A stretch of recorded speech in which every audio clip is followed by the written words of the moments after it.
ಕರ್ನಾಟಕದ ನೆಲದ ಮಕ್ಕಳ ಬದುಕು ಹಸನು ಮಾಡಲು 1984ರ ಜನವರಿ 25ರಂದು ಡಾಕ್ಟರ್ ಸರೋಜಿನಿ ಮಹಿಷಿ ನೇತೃತ್ವದಲ್ಲಿ ಸಮಿತಿ ರಚನೆಯಾಗಿ 1986ರಲ್ಲಿಯೇ ಸಮಿತಿ ಸರ್ಕಾರಕ್ಕೆ ವರದಿ ಸಲ್ಲಿಸಿದೆ. ಈ ವರದಿ ರಾಜ್ಯದಲ್ಲಿ ಕನ್ನಡಿಗರ ಉದ್ಯೋಗ ಸಮಸ್ಯೆ ಸ್ವರೂಪವನ್ನು ಅಧ್ಯಯನ ಮಾಡಿ ಕಾರ್ಯಸಾಧುವಾದ ಪರಿಹಾರ ಹೊಂದಿತ್ತು.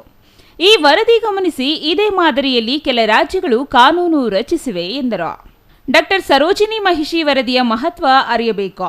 ನೆರೆ ರಾಜ್ಯಗಳಾದ ತಮಿಳುನಾಡಿನಲ್ಲಿ ಸ್ಥಳೀಯ ಭಾಷಿಕರಿಗೆ 90%, ಆಂಧ್ರದಲ್ಲಿ 80% ಮೀಸಲಾತಿ ನೀಡಿ ಸರ್ಕಾರಗಳು ಆದೇಶ ಹೊರಡಿಸಿರುವುದು ಗಮನಾರ್ಹ.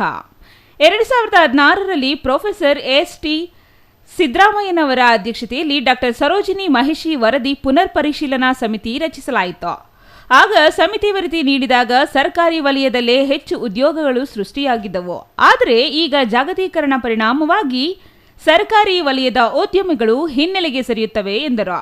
ಅಗತ್ಯವಿರುವ 14 ಅಂಶಗಳನ್ನು ಪಟ್ಟಿ ಮಾಡಿ ಸರ್ಕಾರದ ಅವಗಾಹನೆಗೆ ಸಲ್ಲಿಸಿ ಅನುಷ್ಠಾನಕ್ಕೆ ಮನವಿ ಮಾಡಿದ್ದಾರೆ.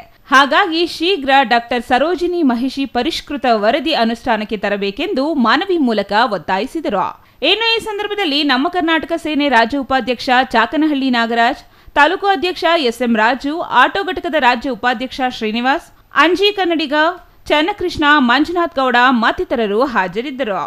MP Prakash, CTV news, Malur.